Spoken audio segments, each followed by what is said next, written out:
முதல் வாசகம். எனக்கு நீங்கள் குருத்துவ அரசாகவும் தூய மக்களினமாகவும் இருப்பீர்கள். விடுதலை பயண நூலிலிருந்து வாசகம். அதிகாரம் 19, இறைவசனங்கள் 2 முதல் 6 முடிய.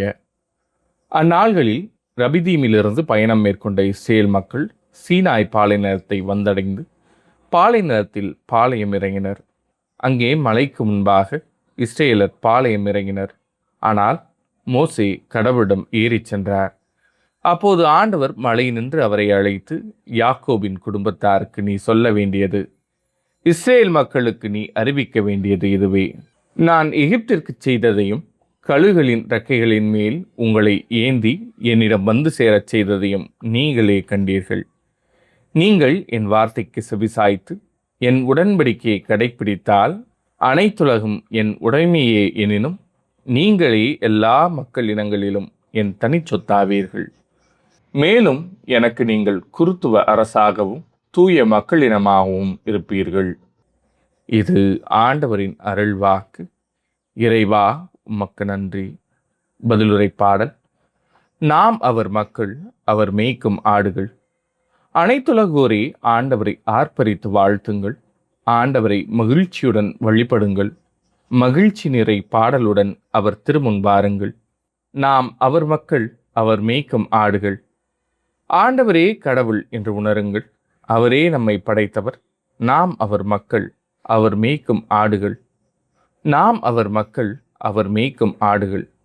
ஏனெனில் ஆண்டவர் நல்லவர், என்றும் உள்ளது அவர்தம் பேரன்பு.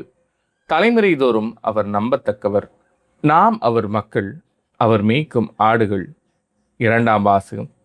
கிறிஸ்து நமக்காக உயிரை கொடுத்ததால் நாம் கடவுளோடு ஒப்புரவாக்கப்பட்டுள்ளோம்.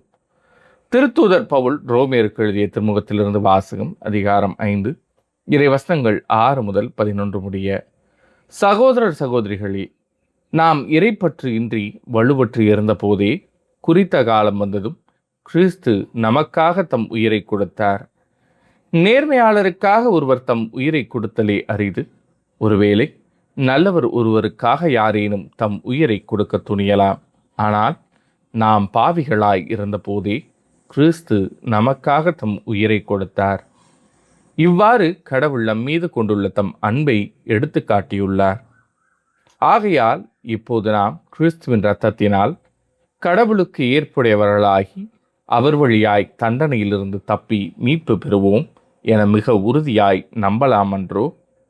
நாம் கடவுளுக்கு பகைவர்களாயிருந்தும் அவருடைய மகன் நமக்காக உயிரை கொடுத்ததால் கடவுளோடு ஒப்புரவாக்கப்பட்டுள்ளோம். அப்படியானால் ஒப்புரவாக்கப்பட்டுள்ள நாம் வாழும் அவர் மகன் வழியாகவே மீட்கப்படுவோம் என மிக உறுதியாய் நம்பலாமன்றோ? அது மட்டுமல்ல, இப்போது கடவுளோடு நம்மை ஒப்புரவாக்கியுள்ள நம் ஆண்டவர் இயேசு கிறிஸ்துவின் வழியாய் நாம் கடவுளோடு உறவு கொண்டு பெருமகிழ்ச்சி அடைகிறோம். இம்மகிழ்ச்சியை நமக்கு தருபவர் கடவுளே. இது ஆண்டவரின் அருள்வாக்கு. இறைவா, உமக்கு நன்றி.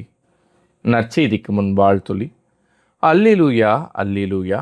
இறையாட்சி நெருங்கி வந்து விட்டது. மனம் மாறி நற்செய்தியை நம்புங்கள். அல்லேலூயா. நற்செய்தி வாசகம். இயேசு தம் சீடர் 12 தம்மிடம் வரவழைத்தார். மத்தேயு எழுதிய தூய நற்செய்தியிலிருந்து வாசகம். அதிகாரம் 9, இறைவசனம் 36 முதல் அதிகாரம் 10, இறைவசனம் 8 முடிய. அக்காலத்தில் திரண்டிருந்த மக்களை இயேசு கண்டபோது அவர்கள் மேல் பரிவு கொண்டார்.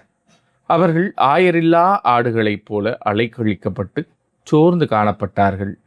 அப்பொழுது அவர் தம் சீடரை நோக்கி, அறுவடை மிகுதி, வேலையாட்களோ குறைவு.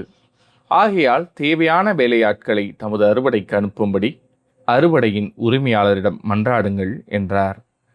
இயேசு தம் சீடர் 12 தம்மிடம் வரவழைத்தார். தீய ஆவிகளை ஓட்டவும் நோய் நொடிகளை குணமாக்கவும் அவர்களுக்கு அதிகாரம் அளித்தார். அத்திருத்தூதர் 12 பெயர்கள் பின்வருமாறு. முதலாவது பேதுரு என்னும் சீமோன்.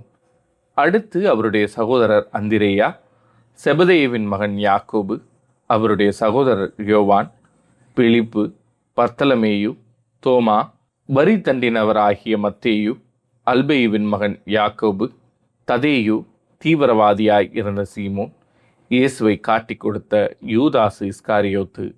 இயேசு இந்த 12 அனுப்பிய போது அவர்களுக்கு அறிவுரையாக கூறியது, பிற இனத்தாரின் எப்பகுதிக்கும் செல்ல வேண்டாம். சமாரியாவின் நகர் எதிலும் நுழைய வேண்டாம். மாறாக வழி தவறி போன ஆடுகளான இஸ்ரேல் மக்களிடமே செல்லுங்கள். அப்படி செல்லும்போது விண்ணரசு நெருங்கி வந்துவிட்டது என பறைசாற்றுங்கள். நலம் குன்றியவர்களை குணமாக்குங்கள். இறந்தோரை உயிர் பெற்றெழச் செய்யுங்கள். தொழுநோயாளரை நலமாக்குங்கள். பேய்களை ஓட்டுங்கள். கொடையாக பெற்றீர்கள், கொடையாகவே வழங்குங்கள். இது ஆண்டவரின் அருள்வாக்கு. கிறிஸ்துவே உமக்கு புகழ்.